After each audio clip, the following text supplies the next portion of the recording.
আসসালামু আলাইকুম, good day everybody, how are you?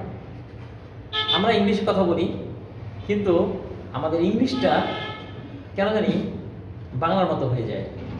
What's the reason behind it? If we try to correct our pronunciation, some important consonant pronunciation, I think we will be able to overcome this problem. আমরা ইংলিশে কথা বললেও যেহেতু মাতৃভাষা আমাদের বাংলা, এই জন্য আমাদের ইংলিশটাও বাংলার মতো হয়ে যায়, বাংলার মতো অ্যাকসেন্ট হয়ে যায়। আমরা যদি কিছু ইম্পর্টেন্ট কনসোনেন্ট সাউন্ডস আছে, আজকে আমরা ওই ধরনেরই 4টি কনসোনেন্ট সাউন্ড নিয়ে আলোচনা করব, যেগুলো ভালো করে উচ্চারণ করতে পারলে আমাদের ইংলিশটা অনেক সুন্দর হবে এবং নেটিভ স্পিকারদের মতো ইংলিশে কথা বলতে পারবো। তাহলে এরকমই কয়েকটি প্রোনাউন্সিয়েশন আমরা দেখি। এগুলো হচ্ছে কনসোনেন্ট সাউন্ড। 4টি কনসোনেন্ট সাউন্ডের উচ্চারণগুলো আমরা আজকে খেয়াল করব। এখানে একটা সাউন্ড আছে সা, সা। তাহলে এই উচ্চারণটা উপর জিহ্বাটা উপরে তালুর সাথে লাগিয়ে একটু বাতাসটা বের হবে মুখ দিয়ে, সা, সা। তাহলে সা, সান, যেমন সান, সি, স্যাড, স্যান্ড, সেই, সেইন, সল্ট, সিট, সেইফ। তাহলে এই সাউন্ডটা এরকম সা, সা। একটু বলতে গেলে বাতাসটা কিন্তু একটু বের হবে, সা। ঠিক একই রকম সাউন্ড আছে জা। তাহলে একই রকম সাউন্ড জা, জা। তাহলে দুইটা সাউন্ডের উচ্চারণ একই রকম, সা, জা। একসাথে যদি আমরা মনে রাখি তাহলে এটা মনে রাখার সুবিধা হবে, সা, জা, সা, জা। তাহলে সা যখন আমি বলছি তখন আমার কিন্তু একটু বাতাস মুখ দিয়ে বেরোচ্ছে, সা, জা। জা, জু। যেমন এক্সাম্পল আছে জু, জিং, জোন, জোন, জু, জিং, জোন।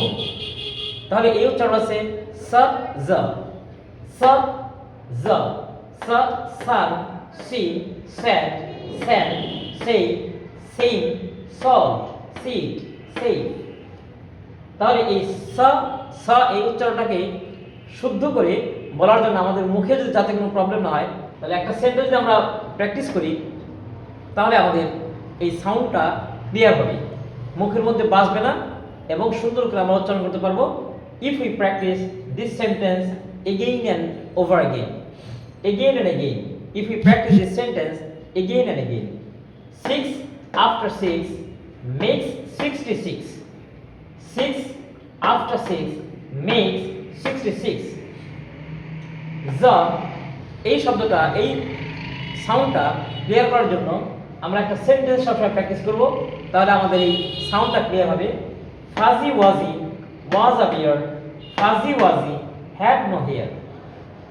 এখন আমরা আরেকটা প্রনাউন্সিয়েশন দেখছি শা, শা। তাহলে ওটা ছিল সা, এটা হচ্ছে শা। একটু পার্থক্য আছে কিন্তু, সা, শা, এটা হচ্ছে শা। যেমন শি, শি, শৌ, শৌট, শু। তাহলে ওটা ছিল সা, আর এটা হচ্ছে শা, শা। খেয়াল করেন শা, আমরা খেয়াল করি শা, শা, শি, শৌ, শৌট, শু। তাহলে এই সাউন্ডটা ক্লিয়ার করার জন্য একটা সেন্টেন্স আমরা বারবার বলতে থাকবো, একটা সেন্টেন্স যদি আমরা বারবার বলতে থাকি তাহলে আমাদের এই সাউন্ডটা ক্লিয়ার হবে এবং উচ্চারণ সুন্দর হবে। She showed a short fashion show. She showed a short fashion show. ঠিক এটার মতো উচ্চারণ হচ্ছে জ, অনেকটা এটার মতো জ। এটা ছিল শ, এটা হচ্ছে জ, জ। ওটা আমরা বলেছি জ, আর এটা হচ্ছে জ। উচ্চারণে একটু পার্থক্য আছে জ। যেমন প্লিজ, আমরা সাধারণত বলি প্লিজার। জেনারেলি এই শব্দটাকে আমরা ভুল করে উচ্চারণ করি প্লিজার, প্লিজার। আসলে এটা প্লিজার না, এখানে উচ্চারণের যে সাউন্ডটা, এই সাউন্ডটা রয়ে গেছে, এই সাউন্ডটা হচ্ছে জ, জ। তাহলে হবে pleasure, not pleasure, not pleasure, pleasure.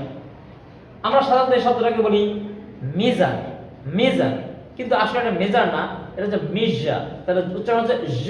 এখানে যে সাউন্ডটা রয়ে গেছে এই সাউন্ডটা হচ্ছে জ, জ। একটু পার্থক্য আছে জ মেজার মেজার আমরা বলি leisure it's our leisure period leisure leisure এরকম না লেজার লেজার তাহলে it's our leisure leisure it's our leisure period leisure time it's our leisure time তাহলে এখানে আমরা কি খেয়াল করি জ pleasure it's my pleasure measure measure leisure leisure জ তাহলে এখানকার সাউন্ড আছে জ তাহলে এটা হচ্ছে শ এটা হচ্ছে জ শ শি শো শোট শো জ প্লেজার মেজার লেজার তাহলে এই জ সাউন্ডটাকে ক্লিয়ার করার জন্য একটা সেন্টেন্স আছে এই সেন্টেন্সকে যদি আমরা বারবার বলতে থাকি তাহলে আমাদের এই সাউন্ডটা অনেক ক্লিয়ার হবে সুন্দর হবে এবং আমাদের স্পিকিং বেটার হবে usually I have no casual